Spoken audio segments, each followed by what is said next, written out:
Guinea Conakry. You're from Guinea? Yes. Really? You're from Guinea? Yes, sir. Tell me your name, please. Mamadou Diallo. Mamadou Diallo. Yes. What happened to you, Mamadou Diallo? That's crazy. Somebody just You feel good? Yes, my sister just bring me here, but I can sleep to her house because... Who's that? Your sister? Yes, Asatu Diallo, man. Same mom, same dad.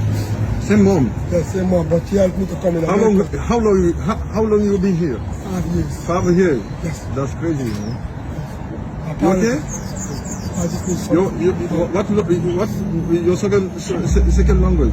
My second language is Fulani. Fulani. You speak really Fulani? Yes. And French too? Yes, Fulani. Fulani? Fulani because... Fulani, pourquoi tu dis? Yes, Fulani because 2018 maintenant. 2018 là. Yes. Na wa made to go video? Yes, Abbo. So all ko musidɓe men ni ko ɗo mi ari min tawi mo quoi mais mi ala kasu mi haari nanno ko non toujours ɓay ko réel goto min kadi ko ɗo mi woniri nostran ɗo mi woniri donc ko musidɗo men ni donc mo présentade toujours naare no wallitoro en mo fima ko moƴƴa ko honnaniteɗa ko Mamadou Diallo minite Mamadou Diallo ko on te ko men yiwɗa min ko baɓɓuyel mi on to baɓɓuyel ɗum ko nder telomide non ɗum ko nder Dalaba yes ok ko woni duuɓi jel depuis hiɗa ɗo woni duuɓi joyi ila mari no siɗɗo ɗo yes no mari jaagira nene goto on ɗon konto woni on ko nin ko kaɓe no aduna jiyo woni ok depuis wono lebbi jeelu ka ko duuɓi joyi hiɗa ko o situation o depuis jis lebbi jeego hiɗa o situation haɗi hono wonno golle ma haɗi golle anne ko wujjugol kono nakiti wujjugol kono a yaray ka ñamay ha ko maɓɓe kon ɓay ɗum noon légalisa ɗo non mi yarata kono mi fiima seena fiima ha ko maɓɓe kon ka ɗum mi fiimi kadi ha ko wara woni lewru ɓuuɓol ngol kon noon what you feel like because it's too much because ɓe mari asma nanali ɓe mari asma ina mari asma yes ɓe mari asma kadi mais a fima kadi mawɓe asma yani wiyata mum non mi faami mi nani jami siɓɓe mawɓe ko on tawi kono hakkille wonuɗa Kisos ko Grand Mosquée Kisoso Grand Mosquée yes kono ine mannen kadi anin jiyimɓe ɗo ko Mamadou Diallo min Mamadou Diallo Kisoso non ka mosquée yes ko Grand Mosquée ok haray tigui tigui mo falama yi ko haray kono hendo koma walla honno yiwi kono daara so tawi no woodi ɗo wallitotoɓe fino o situation kadi no ɓuura haytino haɗa noddanimi no jaagal ngo jayma ida wawi haalgo numéro ngo yes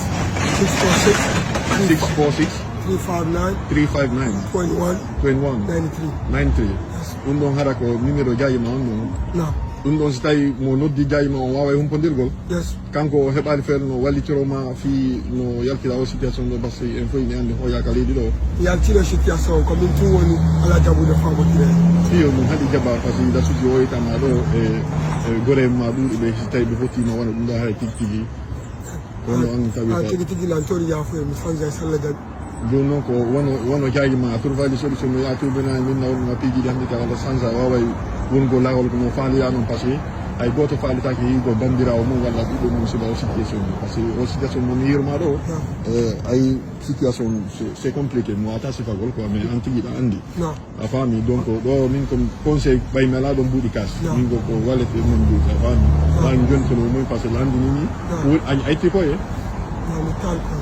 o en trouvé solution joni so ɓuuɗo seeɗa yaye yemna wallo o ndara tawi wal jayima kadi ko solution kadi ɗi waɗa hombo ɗi waɗa waɗugol koya iwu o situation ɗo tertoɗa fimu gongo yar gongol a faami fewta e makko inna tigui tigui mi waɗi erreur ko gonga mais toujours ɗum ɗon yewta yeeso a faami mais o situation ɗo moƴƴanama ay yason no ɓuuɓi yason no ɓuuɓi noon kadi mi yettatako fimu a faami donc trouve solution no ɗumanoɗa yaye restaurant wonɗo daren konko restaurant ɓoɗi ɗo retta ñamde ke ñama ko ɗum moƴƴude mais mayni ɗo par ce que min jontama mbuuɗi kas mi jonima ɗo ɗum mbuuɗi kas a fiima a sooda e drogue par ce que drogue ɗo ko légalisé walla sooda feere non miɗo andi so joni noon hannde kadi ko nostran ɗo min fotti e makko nostran yaso no ɓuuɗi kadi la mari fusten ka mi hennete 292 dollars kono cartala ngal aranno no jaaja moƴƴan o alana jonde cartal non wawatama jondugo mais o situation ɗo non situation on noon ko goɗɗom joni beydal on ko shelto 27 pesi weñamilla walde ko yaasa ɗum situation kono mi feetami ha ngaka fof bro that is bad idea you know don't never do that ɗum ɗon na ko kelɗi noon you know mi nani joni en yahi ɗo e restaurant naren ko restaurant mo ɓaddi ɗo ɗetta ñamete inchallah